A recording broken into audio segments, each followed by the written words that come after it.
Welcome back, anglers. I'm the Survivalist, and we return to Call of the Wild the Angler, where the recheck after the console updates has actually been really good, and I've had a lot to compliment and commend the teams for like, development changes that have happened. However, one thing that still has not been tackled or tried or done anything in regard to is that in order to let the game day go from, like, through its day-night cycle, you have no manual input to change it. You have to let it cycle through on its own. So, I've been letting the game run for over an hour, and I'm still not at, like, from noon till when night fishing actually can start, which is 1900. You can see in the bottom left there, it's only 20 after 1700, so that's, I'm trying to think here. So that's, like, 20 after 5 p.m. 7 p.m. is when night fishing, like, officially clocks over and we can get that tackled, but for all the good that has come with that, this was one thing that always hit me as a, why is this not in this game? And it still makes me question, why is this not done? I can understand from maybe multiplayer's perspective of, okay, they don't want one person to be able to completely change the time of day to have certain fishing active. But why not, if you have multiplayer turned off and you're single player, not allow the player to have a way to manually set or adjust the time of day for what they want? Because, like, prime example is, what if you want to do night fishing? You either have to server hop a bunch of different times to try to find one server that might have the night you want or you're looking for, or you have to let the game run for probably, my guess is, like, hour and a half before it clocks over and you finally can be able to go off and do what you want. So this weekend I'm going to try to get this tackled out with... Oh god, it's so slow going. It eventually to, like, clock over for us and that. So I'm probably just going to try and kill a bit of time until that happens. Let me take a look at the map. Yes, I don't really have anything really opened up on it, so maybe I'll just go for a bit of a drive. Try to kill a bit of time for now. And then once that's done, we can come back here and quickly try to get the night fishing thing taken care of. But it's still one of the weirdest omissions to the game.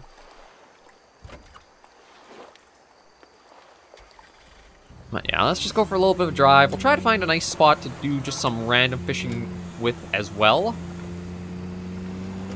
But oh. We're here to fish, not be fish.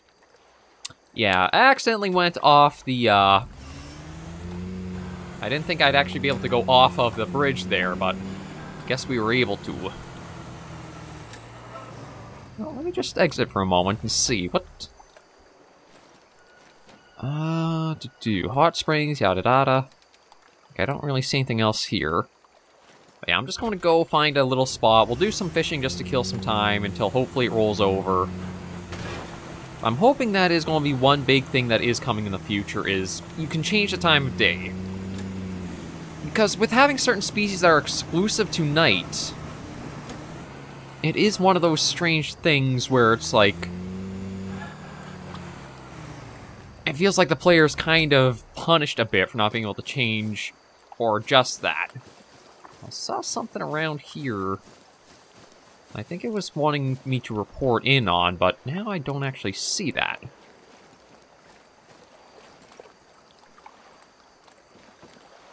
I figured I'd just try hit... Oh.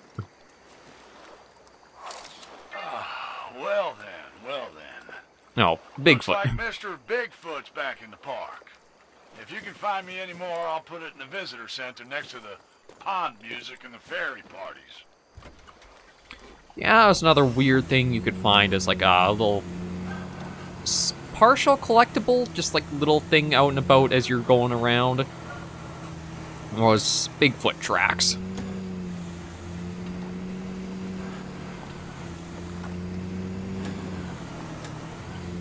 Well, let me just see if I can find another fast travel point around here somewhere, and maybe we'll try fishing at that for a little while. I just basically got sick and tired of leaving the game to keep running, and we hadn't, we were still not quite yet at night. I know there's going to be comments that'll come in like, well, it's a different team working on it compared to, like, Call of the Hunter the Wild, so why would you expect there to be, like, a way to manually change time of day? Because it just does not make sense to put in a, species that are exclusive for night and have you no way of really being able to target that without having to literally server hop as a means like of not playing the game. While you're there, drop by the outpost. Much like any other outpost, you'll be able to find notice boards, storage lockers, a boathouse, and a garage for easy access to transportation. Okay, I will take that. So this is another outpost here. I feel like I have been here before, but maybe not. Okay, well, I do see the dock up there. We still got to kill an hour and a half to go. Yeah, hopefully by the end of this episode, we'll be able to, next episode, go try for the Sauger, wrap up the last bits of the Tackle Academy, and then see if it does have any, like, suggested things to go for next.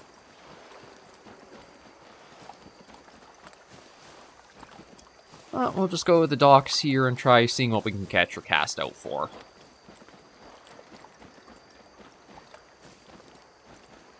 Yes, this is Opal Lake. Fishing is permitted here.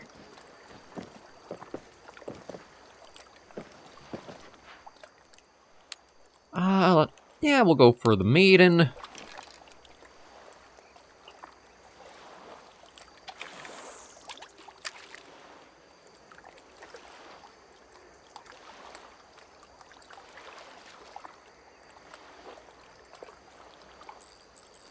Yeah, just reel it in a little bit. But one thing I do have to really hand it that I like much better. Actually, maybe twitching is the better way to bring this in, because I think it's a spinner we've got on right now. One of the really nice things is that you have these shortcut keybinds to be able to try these other fishing techniques much better than having to either awkwardly work the mouse, or my guess is trying to work the joystick for a controller. That was probably my big issue when it came to, or when it used to come to playing this game, is that trying to do certain methods just felt super awkward for, like, your wrist and arm in general. Well, we'll just try a little bit of constant spinning here, since... Actually, I should check and make sure I do actually have a spinning lure on here. Let's see if we can get anything to hit while we're going about and try and kill some time. One thing I actually never did in the first go of the series was do night fishing, because, again, it just took so long to be able to let the game finally shift over to night.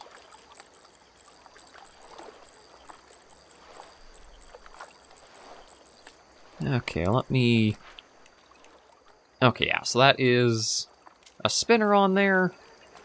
We'll just keep trying a little bit more and see what happens. And maybe it'll go down a little slower.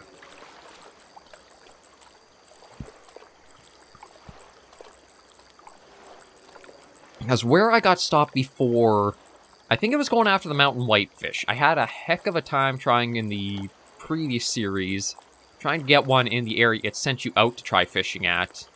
And then it kind of happened, it was underneath the bridge that we managed to get one caught.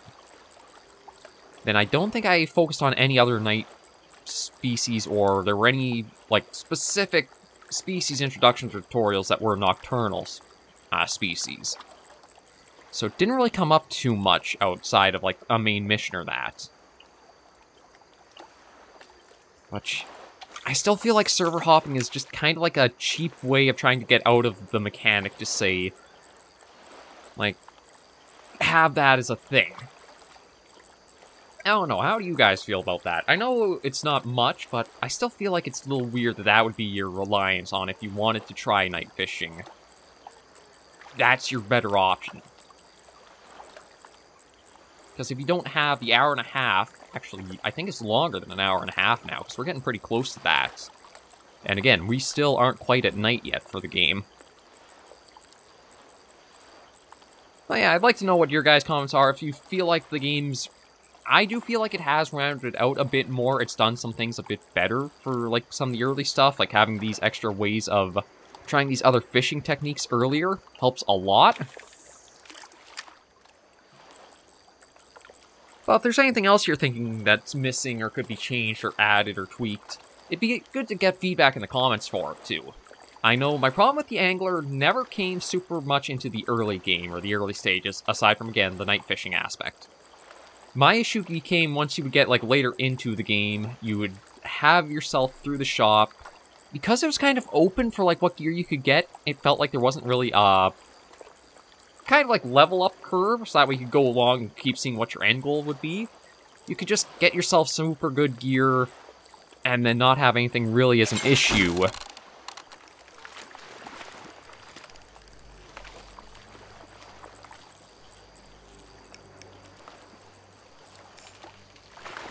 There we go. At least got something for our time out here.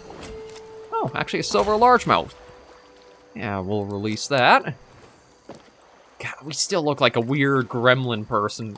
I mean, that's one thing I think could use a tweak, is like trying how they handle the models to have the hair and just in general, facial hair and the regular hair.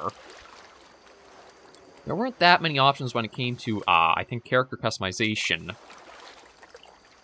So that's something that I think maybe you actually buy and unlock stuff for that? I'm not 100% sure on it. But we'll keep just fishing around here with what we got, see what else we can land. And yeah, we still have a fair bit of time to kill. My guess is I'm going to have to wait to, like, even past this episode until time hits where we want it to be. I almost feel like as the day's going on, it's slowing down for how the time is, like, changing in the game. But again, once we tackle that, we can get beyond this speed bump, we'll see what else is in store and how it's expanded further. Because of the way the original, like, location, like your starter place here in Golden Ridge has changed up, I do wonder if the Warden's, like, goal, or, like, the side little request the Warden has, like, going to check the weather machines on certain bodies of water, will be introduced, or they are just, like, completely side things for, like, little bits of experience or credits. And maybe we'll try changing up the lure we've got, because we're not really getting much interest from around here. Oh, I say that and then we get a nice strike like that. And we'll actually have to increase... There we go.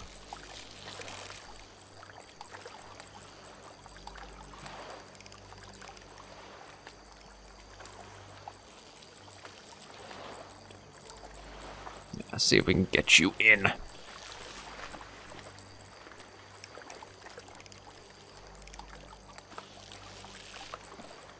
Oh, give him some good jumps at the end here. I think it's another largemouth. Yeah, another silver largemouth bass. A little bit of experience. See, that's another nice change that I know I mentioned before, but I will bring it up again. Getting credits per catch, rather than you have to get so much experience towards your next level up, and then you'll get some credits. This way, it just feels a little more natural, and it's better to be able to track, it's better to track how you're going and what's happening. So that way, if you do have an item where it's like you're just trying to get a certain amount of money in, you know every catch is kind of inching you towards it. Rather than you don't really see it until you hit a milestone and here's a chunk of money.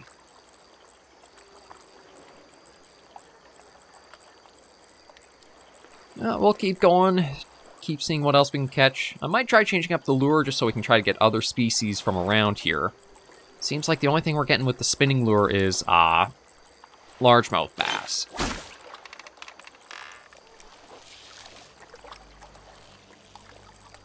What do we got here? Is this going to be another largemouth?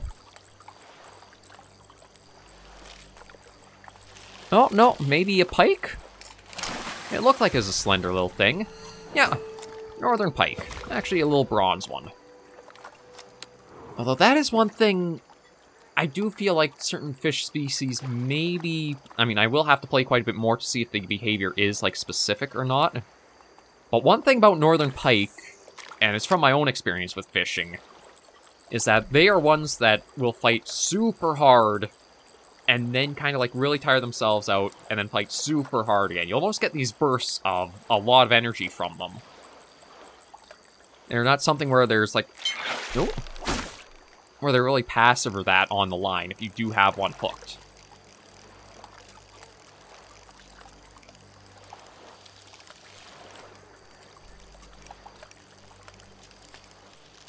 Okay, this is a fair-sized fish, because...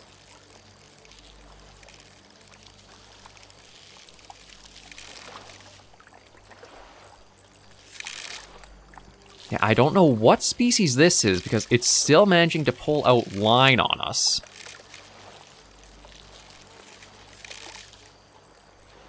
Okay. Ooh, careful.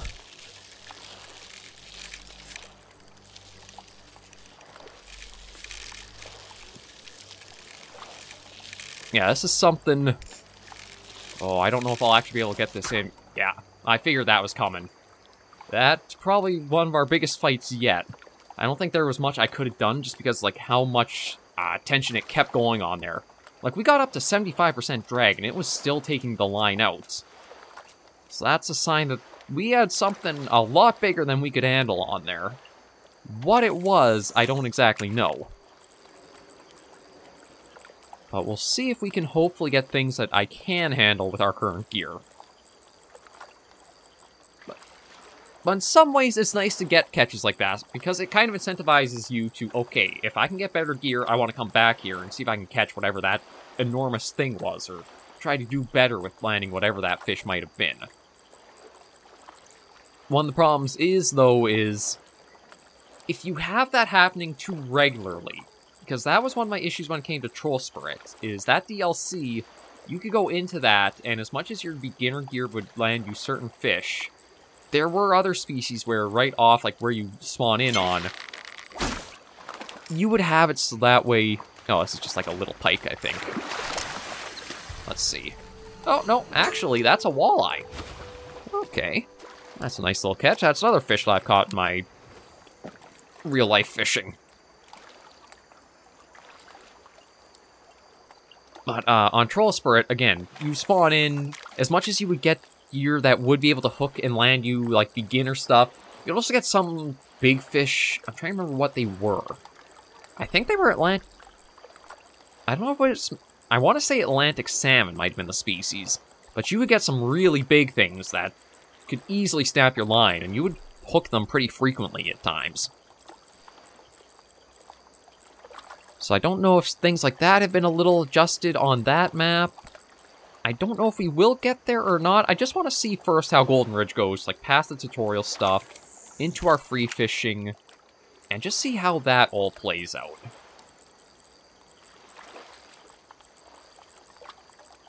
Because again, a lot of the fishing games, it's not really the early game that has the issues. It's more, once you're kind of used to how the game operates and plays, it kind of feels like it becomes too formulaic and too much like, simple puzzle of piece A plus piece B plus piece C will equal fish D. In some ways, you do want to have that, but in others, you need to also try to have it so it's not, again, so straightforward as that. Let's see what we got here. Oh, just a little bronze largemouth. We'll toss you back in. And we still got about an hour in game to kill.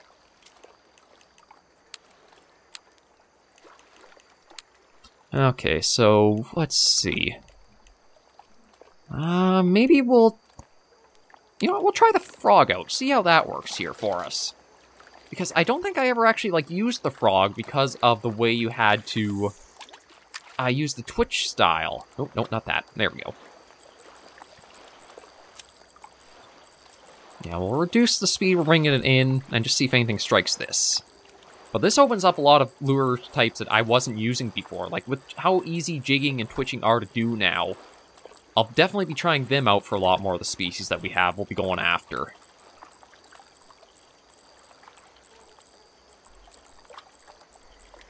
But I'm trying to remember what frogs would be really good for going for species-wise. It's more predatory species, so things like the pike, the largemouth bass.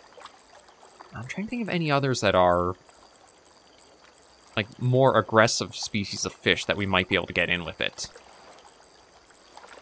I know the hook size on it is a 10, so it's only going to work like for pretty small fish, so I don't actually know if we'll get anything around here using it. But we'll still keep trying for a little bit. Graphics-wise, I don't think anything has really changed too much with the Angler. To be honest, I never really had the issue of how a lot of comments came in saying the water looked bad or it didn't look right. I never really noticed that as I was playing. I thought it handled pretty fine, so again, it's a really good-looking fishing game. So that we have to give it credit for. The techniques are much more approachable, much easier to do. The accessibility is far improved for them. Maybe there are certain... Hello, Buck, it's Clay. Just getting in at Ruby River Range if you need me. Got you down here. Moves between 4 outposts around specific times of the day. Really? Okay, that's a...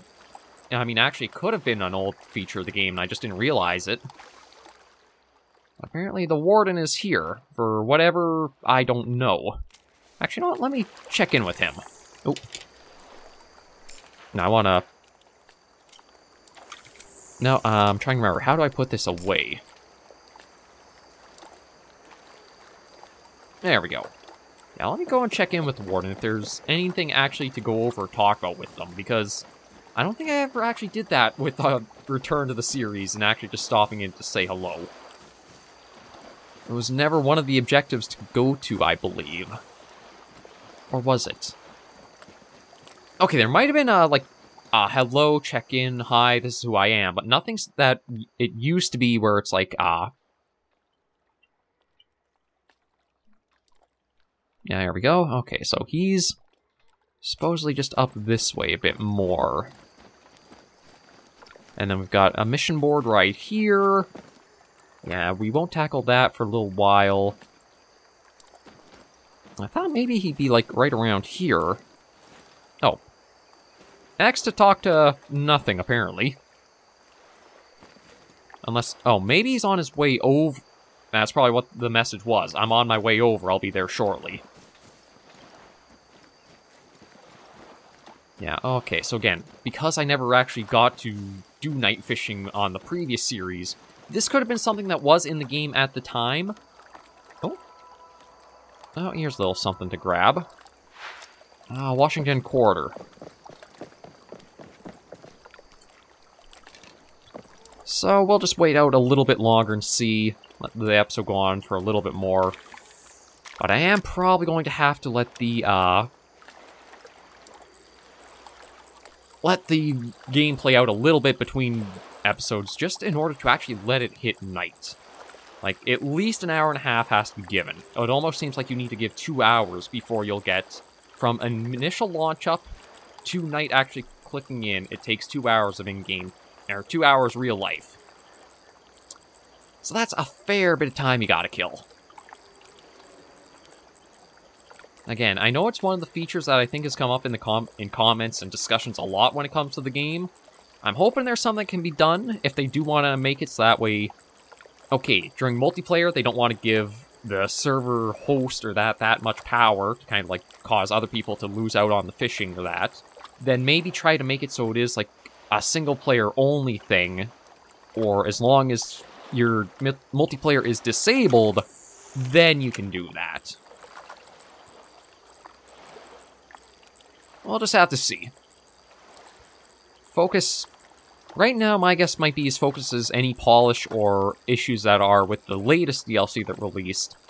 I don't know if I'll pick it up. Again, I have to go through first with the rest of Golden Ridge Reserve, and then if I do keep going past that, the rest of Troll Sprint. There's one things about... I guess Call of the Wild both games, the Hunter and the Angler, is that the DLCs can be mixed at times, of like how much quality you're actually getting for them. Content-wise, they have a fair little bit to them, but it's usually things like bugs, errors, a few things like that you might encounter and have to try to deal with, that it can feel like for as much as you're paying for the game, or for the DLC, it still feels like an early access of the DLC when it's released. I think Call of the Wild the Hunter was getting a bit better with that for some of the later DLC releases it had, but I'm not sure now because, again, with every time a DLC releases, you do have to download all the data for it. So Call of the Wild, the Hunter, it'd be like 20 gigabytes of data you'd have to download for something you might not even actually be playing or accessing in the game. And for me, that 20 gigabyte download would probably take at least... Oh, I'm trying to think of how much that would be. Because I don't have a very good internet service still. Okay, I'm just going to change this to the spinner. I think at least 4 hours, maybe even longer than that.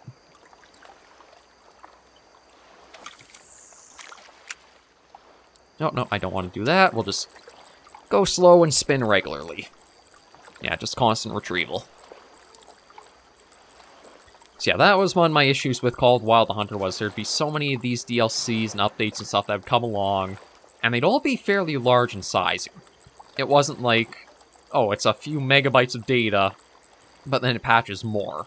I think because of how the engine works for Call of Wild the Hunter, it had to be large packets of data for just as large of, like, patches, or actually, like, writing the data changes. The Angler, truth be told, there's not really been much, like, steady updates for the Angler that really pop off the top of my head. I think aside from, like, large releases like a DLC, I don't think there's been anything like really monthly updates or things like that this game has really had to it. Now, that could either be a good or a bad thing. Good, where there's actually not many bugs or major issues that doesn't require that much maintenance as some other titles have, or it could be this more back burner project that focuses only on like developing and releasing updates with new content rather than addressing minor issues or problems that could be present. It's kind of hard to say.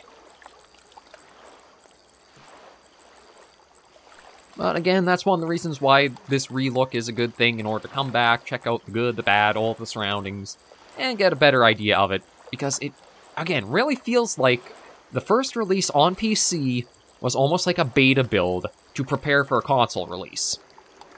The controls seem like they are far more intuitive on controller. Driving, stuff like that, the casting, retrieval, it all feels like it was prototype build to let whatever complaints or issues came in, fix and solve them, and then ready and console release brings everything up to kind of like a decent par and stage of it. I don't know if there are a lot of people who do have both versions, well, maybe not both versions, but did play on computer beforehand, dropped and then came back, or have only played on console or whatever, but I don't know, that's just the vibe I've really gotten with how I've been playing so far. We'll try one more cast after this, and then we'll probably see about just fast traveling to the other area and ending this first episode. Because, how close are we? 45 minutes in game still to go.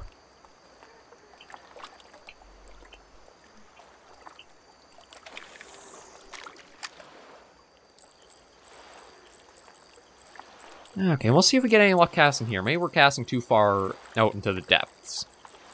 Seems like we're getting a little bit of better luck going more for the shallows. Oh, and I'm getting teased by the fish jumping around out here, too. Although, given the size, that might have been a blue... I actually can't remember if we caught bluegills around here.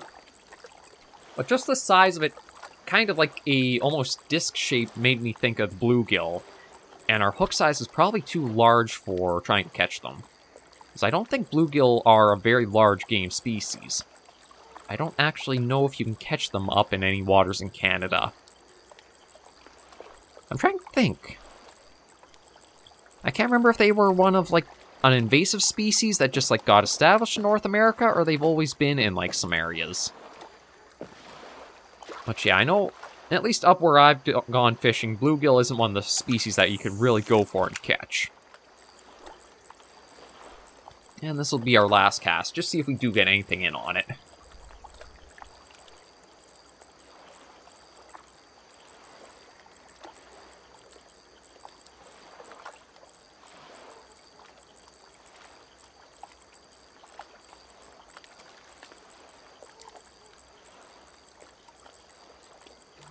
Anything going to strike before we get this brought in?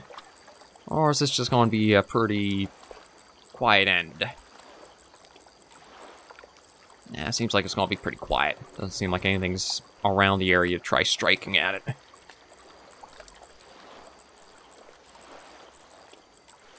Yeah, nothing there. Okay. Well, at least we killed a little bit of time. We're inching slowly closer to the 1900 we need. So thank you guys very much for joining me on this episode of Call of Wild the Angler. If you did like the video, you should give a like. And if you have any comments, tips, or tricks, you should leave comments right down below. Until I see you all next video or episode, please remember, as always, anglers and survivors, to take care, stay alive, and happy angling.